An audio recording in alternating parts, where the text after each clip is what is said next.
materi, ada pertanyaan kunci yang akan kita kaji pada unit ini, yaitu antara lain 1. Apa manfaat kolaborasi budaya bagi bangsa Indonesia? 2. Bagaimana cara mengkolaborasikan keragaman budaya Indonesia? Berikutnya, kita lanjut poin tujuan pembelajaran dan aktivitas belajar pada unit ini ya teman-teman. Poin 1, tujuan pembelajaran. Teman-teman, pada unit ini, kalian akan belajar menemukan manfaat kolaborasi budaya dan cara mengkolaborasikan keragaman budaya Indonesia. 2. Aktivitas belajar 1. Indonesia merupakan salah satu negara multikultural atau majemuk terbesar di dunia. Kemajemukan Indonesia dapat dilihat dari agama, budaya, bahasa, etnis, dan adat istiadat. Kemajemukan Indonesia tergambar dalam semboyan Republik Indonesia, yaitu Bhinneka Tunggal Ika. Keragaman Indonesia di satu sisi membawa berkah, tetapi di sisi lain dapat pula menjadi bencana. Keragaman dapat menjadi berkah jika dapat dikelola dengan baik. Ia dapat menjadi modal sosial atau social capital yang berharga bagi bangsa Indonesia. Sebaliknya, dapat menjadi bencana jika tidak dapat dikelola dengan baik. Keragaman berpotensi menimbulkan konflik antar masyarakat. Untuk itu, diperlukan berbagai upaya untuk melestarikan keragaman Indonesia agar dapat menjadi modal sosial sekaligus mencegah potensi konflik di tengah masyarakat Indonesia. Salah satunya adalah dengan melakukan kolaborasi budaya. Dengan adanya kolaborasi budaya, antara masyarakat satu dengan masyarakat lain yang berbeda budaya, akan terjalin komunikasi lintas budaya. Komunikasi lintas budaya adalah proses komunikasi yang melibatkan orang-orang yang berasal dari latar belakang sosial budaya yang berbeda. Dengan kata lain, komunikasi lintas budaya merupakan komunikasi yang para pesertanya berlatar belakang budaya berbeda-beda dan terlibat kontak antara satu dengan yang lainnya, baik secara langsung maupun tidak langsung. Komunikasi lintas budaya ini diperlukan agar masyarakat mengenal budaya lain, sehingga muncul sikap saling menghargai perbedaan dan keragaman budaya, sekaligus mengikis prasangka. Kolaborasi budaya ini dapat dilakukan dalam berbagai bentuk seperti mengadakan pentas budaya dan kesenian secara bersama-sama yang melibatkan berbagai pihak. Sudah jelas ya teman-teman? Kalau begitu, kita lanjutkan materinya ya. Nah teman-teman, sekarang perhatikan contoh berikut ini ya. Ada sebuah gambar ilustrasi ragam budaya beserta artikel berita yang isinya sebagai berikut. Kompas.com. Penyatuan beragam identitas kebudayaan tak mesti menghilangkan ciri khas satu budaya. Inilah yang ditampilkan dalam pameran seni rupa bertajuk Integrasi. Pameran seni rupa yang berlangsung di Bentara Budaya pada 10-15 Januari 2020 pukul 10-18 waktu Indonesia Barat itu akan mempertemukan para seniman dan menampilkan karya-karya dengan latar budaya berbeda. Dalam berkebudayaan, integrasi dimaknai sebagai proses penyatuan berbagai macam identitas kebudayaan tanpa harus menghilangkan ciri dari budaya tersebut. Kata integrasi ini dianggap tepat untuk menggambarkan seniman-seniman yang karyanya mewarnai pameran seni rupa kali ini. Tak hanya sukacita akan keberagaman budaya yang dipamerkan, pameran seni rupa integrasi juga memberi ruang bagi seniman untuk berproses dan menampilkan karya dalam jangka waktu tertentu di suatu tempat. Ruang itu bernama Residensi Internasional yang saat ini cukup populer di sejumlah negara. Dijalankan sebagai upaya membangkitkan pengertian dan toleransi antar budaya yang berbeda. Sumber edukasi.kompas.com/read/2020/09-20434641/agenda BBJ kolaborasi budaya dalam pameran seni rupa integrasi tanda tanya page sama dengan all. Ilustrasi gambar dan artikel tersebut merupakan berita yang berisi tentang bentuk kolaborasi budaya dalam bidang seni rupa.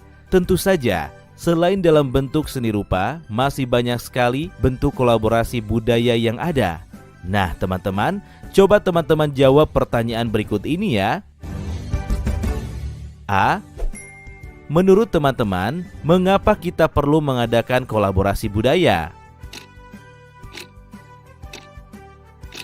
B. Seperti apa bentuk kolaborasi budaya yang ada?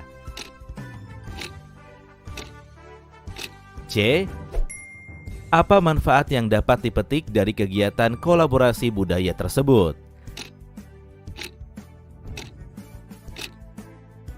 Diskusi. Selanjutnya, marilah kita bahas pertanyaan-pertanyaan tersebut bersama dengan teman-teman kalian. Simak ketentuannya berikut ini ya. 1. Teman-teman akan dibagi menjadi 8 kelompok kecil. Masing-masing kelompok terdiri dari 4-5 orang. 2. Berkumpullah dengan teman-teman sekelompokmu. 3. Diskusikanlah 3 pertanyaan di atas bersama dengan teman-teman sekelompokmu. 4. Tulislah hasil diskusi teman-teman di secari kertas. 5. Pilihlah salah satu orang untuk mempresentasikan hasil diskusinya di depan kelas. 6. Dengarkanlah presentasi dari perwakilan masing-masing kelompok. 7. Berikanlah pertanyaan dan tanggapan kepada teman-teman yang presentasi di depan kelas. Selamat mengerjakan teman-teman. Teman-teman, kalian masih semangat kan? Pada akhir audio ini, kita akan lanjutkan poin refleksi ya, yaitu pada poin 3. Refleksi. Setelah mengikuti pembelajaran hari ini, silahkan kalian melakukan refleksi. Untuk membantu merefleksikan aktivitas yang dilakukan, silahkan jawablah pertanyaan-pertanyaan berikut ini ya. A. Dari proses belajar hari ini, hal yang saya pahami adalah ...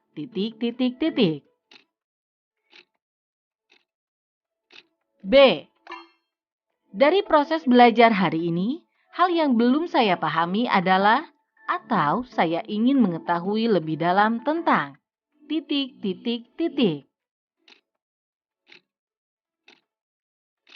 C. Dari proses belajar hari ini, hal yang akan saya lakukan dalam kehidupan sehari-hari adalah ...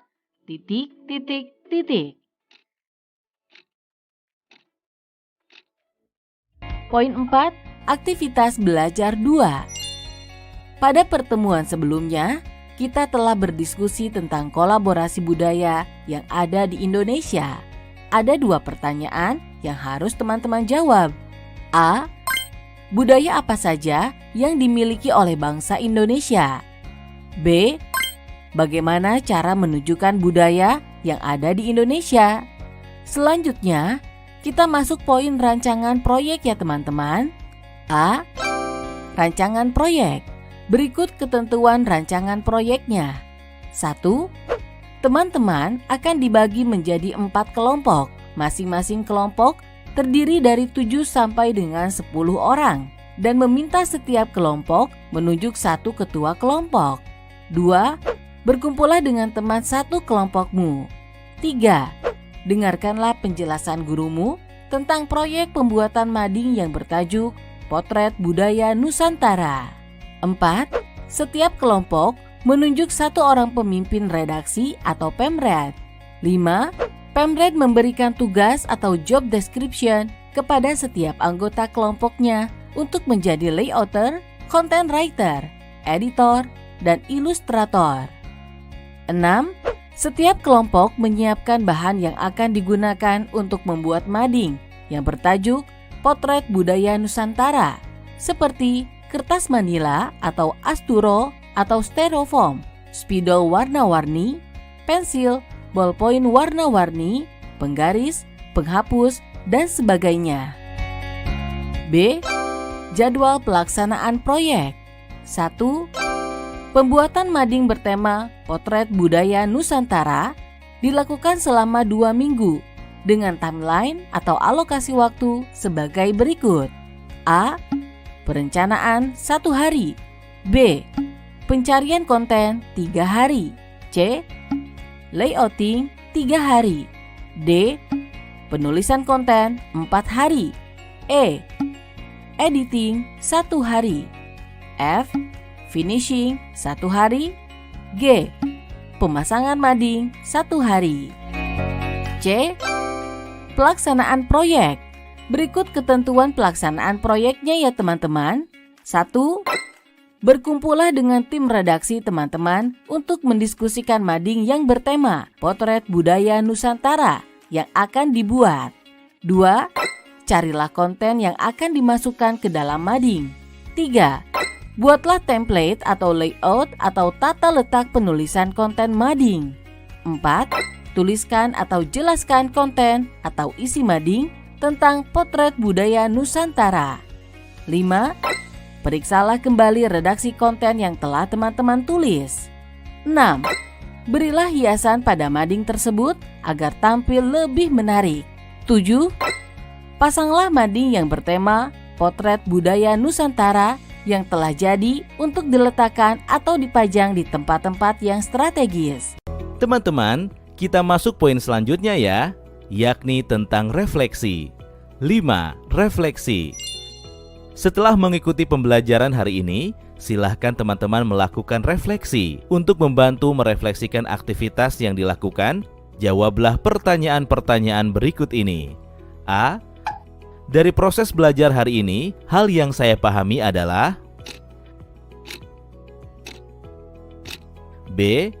Dari proses belajar hari ini, hal yang belum saya pahami adalah atau saya ingin mengetahui lebih dalam tentang C. Dari proses belajar hari ini, hal yang akan saya lakukan dalam kehidupan sehari-hari adalah Teman-teman, selanjutnya kita masuk poin rangkuman. 6. Rangkuman. Berikut ini rangkuman materi yang bisa teman-teman catat ya. A. Kolaborasi budaya antara masyarakat satu dengan masyarakat lain yang berbeda budaya dapat menjalin komunikasi lintas budaya. B. Komunikasi lintas budaya adalah proses komunikasi yang melibatkan orang-orang yang berasal dari latar belakang sosial budaya yang berbeda. C. Beberapa manfaat komunikasi lintas budaya adalah 1. Masyarakat mengenal budaya lain. 2. Muncul sikap saling menghargai perbedaan dan keragaman budaya. 3. Mengikis prasangka. D. Kolaborasi budaya dapat dilakukan dalam berbagai bentuk seperti mengadakan pentas budaya dan kesenian secara bersama-sama yang melibatkan berbagai pihak. Teman-teman, kita lanjut poin materi berikutnya ya, yakni lembar kerja. 7. Lembar kerja. Berikut ini ketentuan lembar kerja diskusi kelompok. Teman-teman, terdapat tabel yang terdiri atas 2 kolom dan 2 baris. Pertama, berisi nama-nama anggota kelompok. Teman-teman bisa menuliskan nama-nama kelompok kalian.